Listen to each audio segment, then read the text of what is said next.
Bismillahirrahmanirrahim. Assalamualaikum warahmatullahi wabarakatuh. Perkenalkan, nama saya Sarnita P, NIM 1904010052, kelas 4A Prodi Ekonomi Syariah.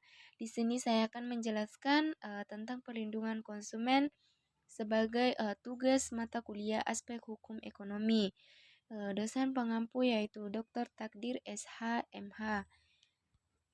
Yang pertama, pengertian konsumen. Menurut Undang-Undang Nomor 8 Tahun 1999 tentang perlindungan konsumen dalam pasal 1 angka 2, yakni konsumen adalah setiap orang pemakai barang dan atau jasa yang tersedia dalam masyarakat, baik bagi kepentingan diri sendiri, keluarga, orang lain maupun makhluk hidup lainnya, dan tidak untuk diperdagangkan. Yang kedua, mengapa konsumen harus dilindungi? Jadi, ada beberapa alasan pokok konsumen itu perlu untuk dilindungi. Yang pertama, melindungi setiap warga negara mempunyai kewajiban untuk saling melindungi sesama warga negara sebagaimana yang diamanatkan dalam Undang-Undang tahun 1945. Yang kedua, melindungi konsumen itu perlu untuk menghindarkan konsumen dari dampak negatif pengguna teknologi. Yang ketiga, melindungi konsumen perlu untuk melahirkan manusia-manusia yang sehat rohani dan jasmani sebagaimana pelaku pembangunan yang berarti juga untuk menjaga kesinambungan pembangunan nasional. Yang keempat, melindungi konsumen perlu untuk menjamin sumber dana pembangunan yang bersumber dari masyarakat konsumen. Adapun sejarah legalitas Undang-Undang Perlindungan Konsumen, di mana pada tahun 1980-an pengusaha menolak untuk diberlakukannya Undang-Undang Perlindungan Konsumen yang biasa disingkat dengan UU-PK untuk membahas perlindungan konsumen karena mereka menganggap dengan adanya Undang-Undang Perlindungan Konsumen maka usaha-usaha mereka untuk memproduksi barang atau jasa itu akan dibatasi dengan adanya aturan atau undang-undang tersebut. Kemudian pada tahun 1990-an itu pemerintah dalam hal ini Departemen Perdagangan sudah memiliki kesadaran tentang arti pentingnya Undang-Undang Perlindungan Konsumen, di mana Undang-Undang Nomor 8 Tahun 1999 tentang Perlindungan Konsumen Pasal 1 yang menjelaskan bahwa perlindungan konsumen adalah segala upaya yang menjamin adanya kepastian hukum untuk memberikan perlindungan kepada konsumen, di mana seperti yang saya jelaskan di awal tadi bahwa konsumen adalah setiap orang pemakai barang dan atau jasa yang tersedia dalam masyarakat, baik bagi kepentingan diri sendiri, keluarga, orang lain maupun makhluk hidup lainnya, dan tidak untuk diperdagangkan. Yang ketiga, 5 asas perlindungan konsumen. Jadi yang pertama itu asas manfaat adalah segala upaya dalam menyelenggarakan perlindungan konsumen harus memberikan manfaat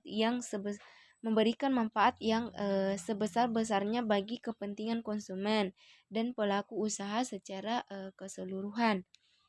Yang kedua yaitu asas keadilan adalah memberikan kesempatan kepada konsumen dan pelaku usaha untuk memperoleh haknya dan melaksanakan kewajibannya secara adil.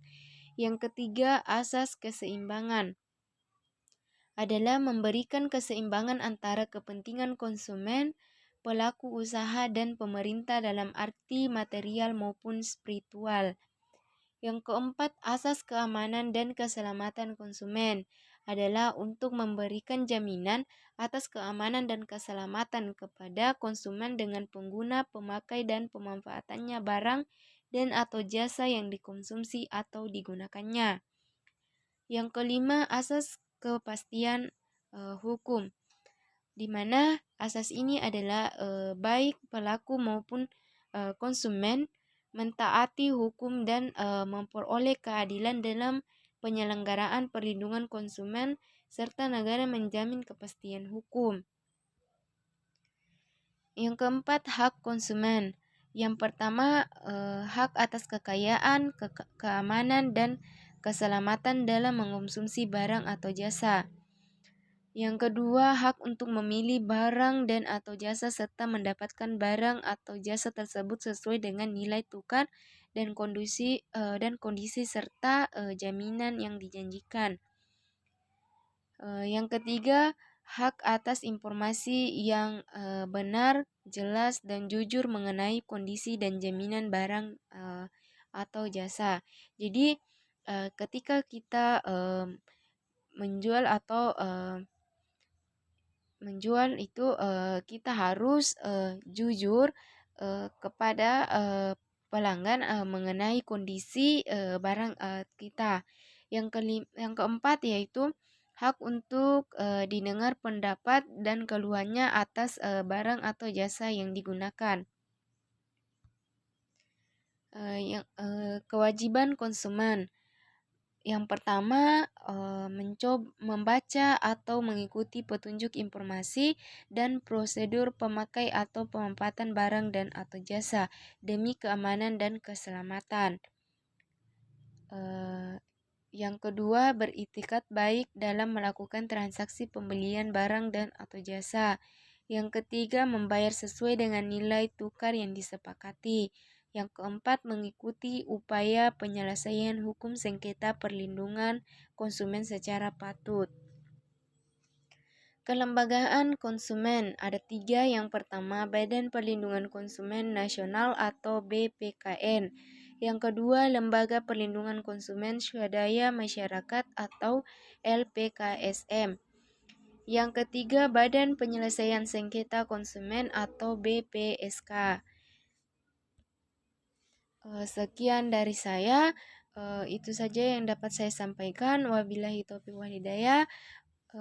Wassalamualaikum warahmatullahi wabarakatuh.